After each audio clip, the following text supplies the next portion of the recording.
Today's video is brought to you by Upstart. Guys, guess where we found it? It was in Pennsylvania. Hey, brother! Guys, I have to think that one of the earliest theories to ever come out of the Harry Potter books, way back when they were still coming out, was that Harry was a descendant of Godric Gryffindor. It certainly felt like it made a whole lot of sense at the time, especially right after Chamber of Secrets. I mean, Harry spends the whole book worrying that he's the heir of Slytherin, only to pull out the sword, oh god, I hit something, the sword of Gryffindor, and have Dumbledore confirm to him that only a true Gryffindor could have pulled that out of the hat. Plus, it turned out that Voldemort himself actually was the heir of Slytherin, and that he and the real Gryffindor had like a real big falling out, and it was over blood purity, and that's like the foundation of all of Voldemort's rhetoric. Purebloods are superior. That, as far as we know, was Slytherin's point of view, and that's definitely Voldemort's point of view. It's the very thing Gryffindor was fighting with him about 1,000 years ago, and it's the very thing that Harry is fighting against the exact same bloodline 1,000 years later. It's almost perfect. Everything lines up super well. Harry was even born in Godric's Hollow. Except the author has actually confirmed that Harry is not a descendant of Godric Gryffindor. Instead, he is the descendant of a different important wizarding line, the Peverils, who created the Deathly Hallows. Specifically, the third brother, Ignotus, who created the invisibility cloak, which Harry inherits. My body's gone! Although honestly, Salazar Slytherin was a descendant of the second brother, so it's not like Harry had to be limited to just a single one of these families, but whatever. The point is, it's been confirmed he is not a descendant of Gryffindor. And like, it doesn't really change anything. It just feels like such a missed opportunity. All of the pieces were right there. Unless, is it possible the pieces fit a different character? Yes, of course they do. Welcome to the channel. You've read the title, you know who we're talking about. Today, we try and figure out, is Dumbledore actually a descendant of Godric Gryffindor?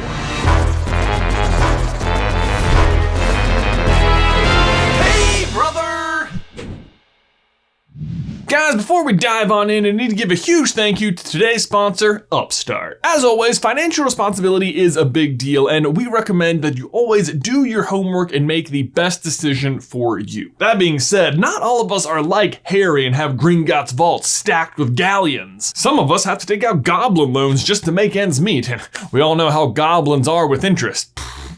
Is high. And if you didn't follow that, allow me to translate in case we have any muggles present. We don't all have dollar bills stacked high at the bank. And occasionally we have to use credit cards to make ends meet. And we all know how goblins are with interest. But if that's the case for you, if you're dealing with high interest rate credit card debt, then Upstart might be the solution. They are a revolutionary lending platform that goes beyond the traditional credit score to give you a better rate. Taking things like your job history or your education into consideration. Meaning you can make more out of your payments faster and start stacking them galleons back up before you know it. Sorry, dollar bills. But you don't have to take my word for it. You can find out for yourself why Upstart has over 6,000 5-star reviews on Trustpilot by heading over to upstart.com/SCB to find out how low your rate can be. Checking your rate only takes a few minutes. Again, that is upstart.com/SCB. Link is in the description down below. Guys, I don't know about you, but to me, the Hogwarts founders are the most interesting, unexplored characters in the wizarding world. I mean, they have such a tremendous legacy, and yet we know so little about them. Obviously, we know that all four of them valued very different things in their students, and that that's the basis for the house system. But other than that, the founders pretty much always equal out. They are collectively considered the four greatest witches and wizards of the age. They each have an animal and a color associated with them, and all of them even have alliterative names. My personal headcanon is that they had a fifth friend, but his names weren't alliterative, and they were like, yeah, sorry, what was it? Radagast Ganondorf, that's get out, you're out. I'm sorry, but we've already got an R and a G. And what was your favorite animal? Raven, that's taken. What? This was filmed moments before the official mascot decisions were made. Everyone assumed Ravenclaw. Everyone assumed. On a completely unrelated note, if you'd like one of these awesome bronze eagle shirts, they're available over at SuperCarlinBrothers.store. But you see what I mean? When it comes to the founders, they exist in equilibrium. They even each have their own like special relic attached to them. It's almost more unusual for them to not have something in common. The obvious glaring exception in this situation is when Slytherin decides to leave the school, and that ends up being such a key difference between these four friends that it is the catalyst for the entire Harry Potter story 1,000 years later. But while Slytherin leaving is the obvious big one, there is another like less opinion-based one that has gone unaddressed, and that is Gryffindor's lack of any heir. All three other founders produce some kind of offspring. So I don't know why that felt like extra clinical or like I was working in a lab or something. Kids, they all had kids. Rowena has Helena Ravenclaw, a very short family line that, as far as we know, ends there. We don't know Hufflepuff's immediate descendants, but we do know that her golden cup stays in the family and is passed through the generations until it eventually ends up with Hepzibah Smith, her descendant. Also not for nothing, but Jacob from Fantastic Beasts is totally one of Hufflepuff's heirs. Full video by clicking the card. And Voldemort himself is, of course, the true heir of Slytherin. But then there's Gryffindor, the oh-so noble and chivalrous Gryffindor who has no known descendants? I mean, it's possible the family line just ended with him, but I don't know. I just have a hard time believing he didn't have kids. I mean, just look at his beard. Are you telling me this guy with this beard had no kids? I mean, look at me. I have 0 beard and I have 3 kids. I mean, it's just math. But speaking of great beards, this is extra hard to believe when such a great candidate like Dumbledore is just sitting right there. All right, so let's just get some like superficial, circumstantial stuff out of the way first. 1, yes, Dumbledore was sorted into Gryffindor. That seems like it's probably the most basic requirement. 2, as stated, he also had a great big old beard and as a younger man would have had the matching auburn hair color. 3, he also has no known kids. Wait, no, scratch that. That one doesn't make sense. Both Godric and Albus are known as some of the greatest wizards of the age, which normally I wouldn't say like counts for that much, except in Dumbledore's case, the other greatest wizard is probably Voldemort. And Voldemort is in fact Slytherin's heir, which would make the parallel between these two even stronger. Also, not for nothing guys, but Gryffindor, Dumbledore, again, it's just math. Ben, I'm not so sure about this one. Maybe it's just me, but the math feels a little shady in this video. This is what happens when you don't pay the math budget. I mean, but hey, what can I say? Last week, the dance budget worked out so well that we just decided to put more funding in that department, which reminds me. On a more serious note though, if you take all the reasons you might suspect Harry of being Gryffindor's heir and just apply them to Dumbledore like 30 years earlier, it all still fits. I mean, after all, Voldemort has been around for a while, and on his first rise to power, Harry wasn't there to oppose him. Instead, his main threat, enemy number 1, would have been Dumbledore. And it's the same battle. Pureblood superiority versus Muggle-born rights. And Dumbledore fits. Godric is described as being the most outspoken for accepting Muggle-borns into Hogwarts, and Dumbledore is well known for his support of Muggles and Muggle-borns in the present. If Dumbledore is Godric's heir, then the anticipated battle between Gryffindor and Slytherin is indeed playing out generations later. It's just Dumbledore instead of Harry. But while we're talking about generations, let's talk about how we don't know any further back generations for Dumbledore. The entire family tree, as we know it, is that Percival and Kendra Dumbledore had 3 kids, Albus, Ariana, and Aberforth. And allegedly someone named Aurelius, but he's almost definitely the physical manifestation of Ariana's Obscurus, but that's like a whole different story. There's full video by clicking the card. But really, that's it. Albus mentions that maybe his great-grandfather had a phoenix. They say my great-grandfather had one. And then it took flight when he died. And it's suspected, based on some like handwriting in the corner of a margin in Tales of Beedle the Bard, that maybe this was his aunt. But I mean, bloodlines and status are a huge theme and part of Harry Potter, in that we don't know any more than 1 generation back from one of the most important characters in the book. Like, that seems very sus. Am I using that right? I haven't played Among Us. Oh, I thought sus was just a thing. It's a thing from that. I thought it was a thing before that. This is definitely popularizing it. Okay, well, guys, comments below. Peter Pettigrew, he was sus, right? He was sus. He's the imposter. Oh, everyone voted wrong. Everyone voted wrong. So we have Dumbledore with a mysterious lineage up the tree, Godric with a mysterious lineage down the tree, and we haven't even talked about the sword yet, which is kind of the big one.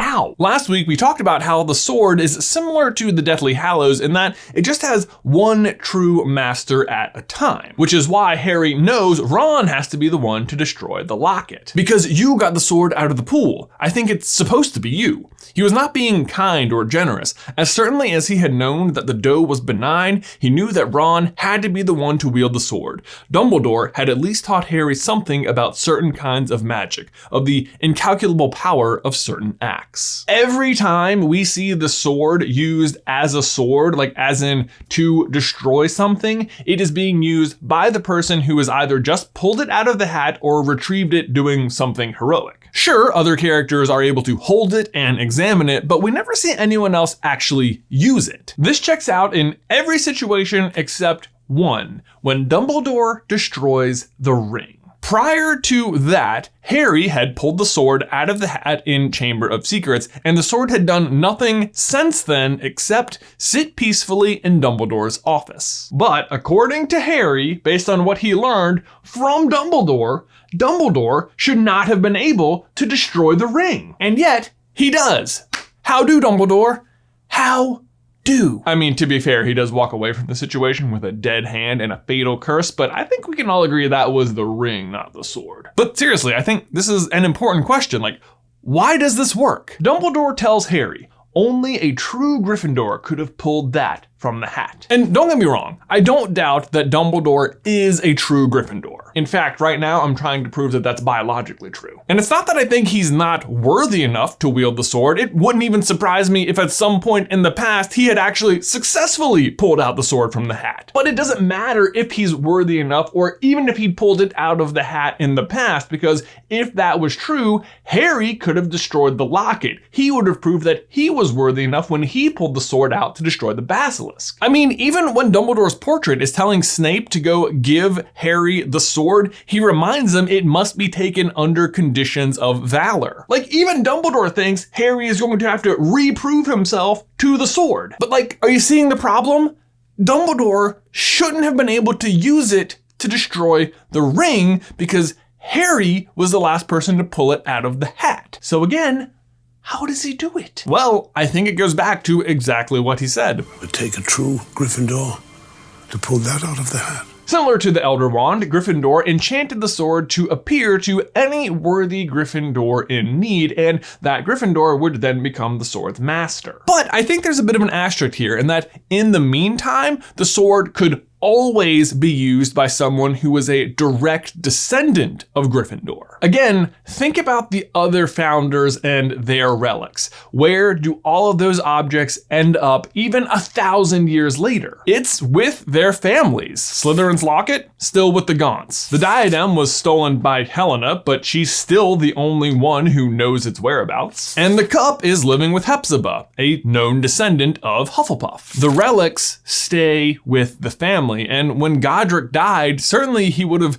bequeathed the sword onto his next of kin, right? And certainly he wouldn't have done that if they wouldn't have been able to use it, right? Like, that feels like it makes sense to me. And on top of that, we haven't even talked about Fawkes yet. Okay, we actually have a whole video about this, but here are the cliff notes. Fawkes brings Harry the sorting hat in Chamber of Secrets, and the hat gives Harry the sword.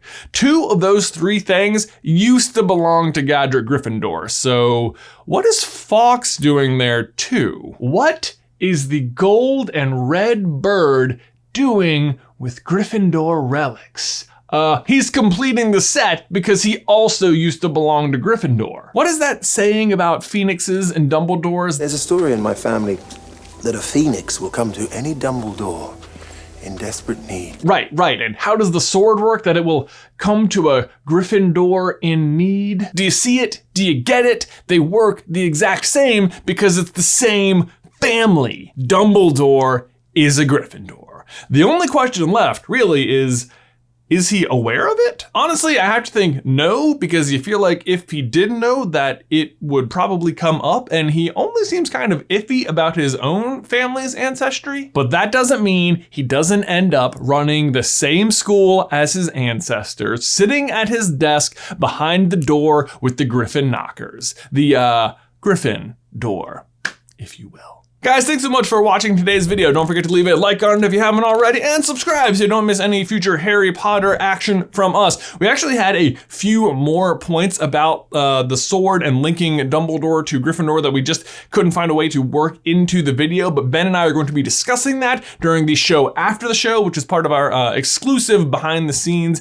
feed over on Patreon if you want to check that out. But otherwise, if you just want to see why Fawkes definitely used to belong to a Gryffindor, you can check out this video right here. But Ben, that's all I've got for you today, man. I will see you in another life, brother.